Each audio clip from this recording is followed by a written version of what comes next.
People say the media are liberal, and obviously they are, but that's not the whole story. More than anything, the national media are part of the establishment. They went to the same schools as the establishment. They share the same values. They're basically the same people. If you want evidence of this, look no further than the controversy over Donna Brazile's new book. Brazile once ran the DNC. So when she says the Democratic Party worked hard to steal the election from Bernie Sanders, you can't exactly dismiss her as a partisan or a kook. And yet that's exactly what many in the establishment press have tried to do for several days. According to highly informed sources we spoke to, highly informed, top management at CNN directed its employees to undermine Brazile's credibility. Anchors and producers there were vocally offended, many of them, by Brazile's attacks on their friends, the Clintons. If you've been watching that channel, you may have noticed CNN's anchors suggesting that Donna Brazile cannot be trusted precisely because she took part in efforts to rig the primaries for Clinton. Watch. She's the one who, through somebody who doesn't work at CNN, got access to one town hall question and sent an email, which we know from WikiLeaks, to someone in the Clinton campaign to give them a town hall question, which is completely unethical. She wasn't doing that for Bernie Sanders. Do you take her at her word, Sam, given the fact that she lied about that CNN debate and giving those questions to Hillary Clinton ahead of time? It's unbelievable. In retrospect, they're so obviously talking points.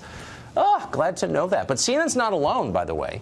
Glenn Greenwald at The Intercept wrote a great piece the other day in which he pointed out that journalists have repeatedly spread misleading stories designed to exonerate the behavior of Hillary Clinton and the DNC. NBC News published a story claiming the Clinton-DNC agreement only applied to the general election. If they'd simply read the agreement, they would have seen that's false. It applied to both. That claim was quickly, though, repeated by MSNBC, The Hill, and others. Again, it was false.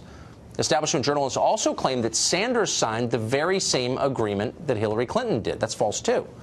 The media loves a scandal, but in this case, they can't seem to downplay this one fast enough. Donna Brazile isn't backing down, though. Watch this. For those who are telling me to shut up, they told Hillary that a couple of months ago. You know what I tell them? Go to hell. I'm going to tell my story.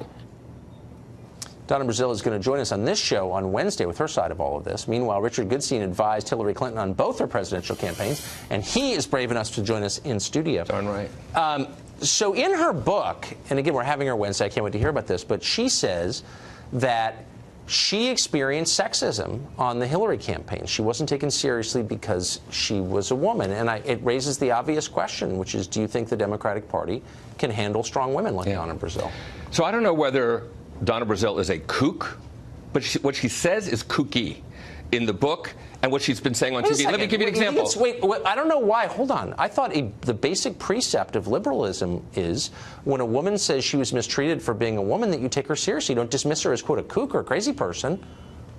In her book... Am I the feminist here? In her book, she says that sometimes men are not able to deal with women. This is being laid at the feet of people who worked for Hillary Clinton. I mean, the fact is, these are people... Hillary Clinton was accused of only having women work for her when she was in the Senate. So you're dismissing her claim? You're dismissing her claim of sexism because why? Because Hillary Clinton's campaign... I think she's got a distorted view of things. She's crazy. She's another crazy woman. I'm saying... Crazy. I get it. The crazy woman defense. I'm saying she's I've heard this before. Because this is certifiably nuts. The political director, the communications director, the political director, the communications director, the digital director, you can go on and on and on, were women for Hillary. So the notion that somehow the Hillary Clinton campaign couldn't countenance a strong woman is crazy. I think the campaign man wasn't Robbie Mook was a man.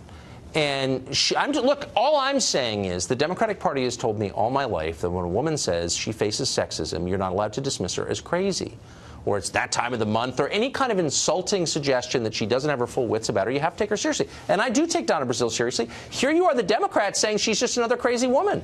Here's the problem, I think, that Donna Brazile should have known better. Any presidential candidate, this is true on the Republican side and Democratic, takes over the National Party. John McCain did that, put Frank Donatelli into the RNC. Right. And the Democrats do the same. It goes back decades, okay? Somehow or other, she acted offended as if somehow they were taking it out on her when they wanted to make decisions as opposed to her. So she's putting the spin about whether it's sexism or whatever, this whole, this nonsense that she spit out about somehow or other because of her race or whatnot.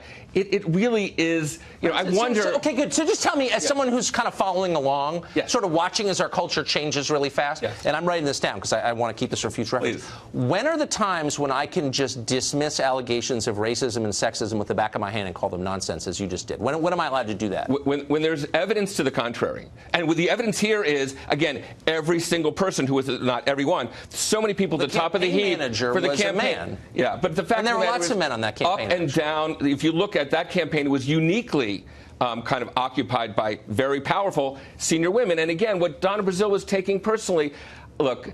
Again, she was Al Gore's campaign manager, okay? So she didn't use Bill Clinton.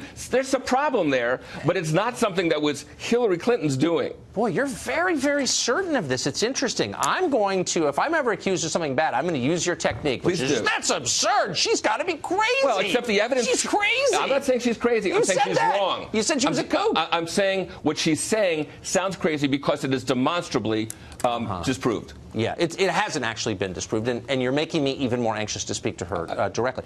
Really quickly, though, part of what's going on here is that the Clintons are losing control of the Democratic Party. It's not their party. The base doesn't agree with them on key issues. Clintons may be actually right on some of those issues from my perspective, but whatever.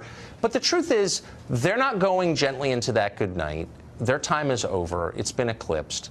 And these are kind of the last gasps of this political aristocracy that has been in power for 25 years. Isn't that what kind of is going on? Well, I will say there is a tug of war going on within the Democratic Party between the Sanders and Warren wing and the wing that frankly has won presidential campaigns. Now, there's this talk about Democrats being in disarray. Is Elizabeth Warren a kook, by the way? She's not a kook. I have great regard for her. Are her allegations of sexism just crazy, too? I think what she said about the things being rigged is flat out wrong. And in fact, even Donna Brazile yesterday on the Stephanopoulos show said things were not rigged. Okay. So that's crazy. God, I'm never going to use that, but, that's just me. Richard, great to see you. Thanks. You're a brave man.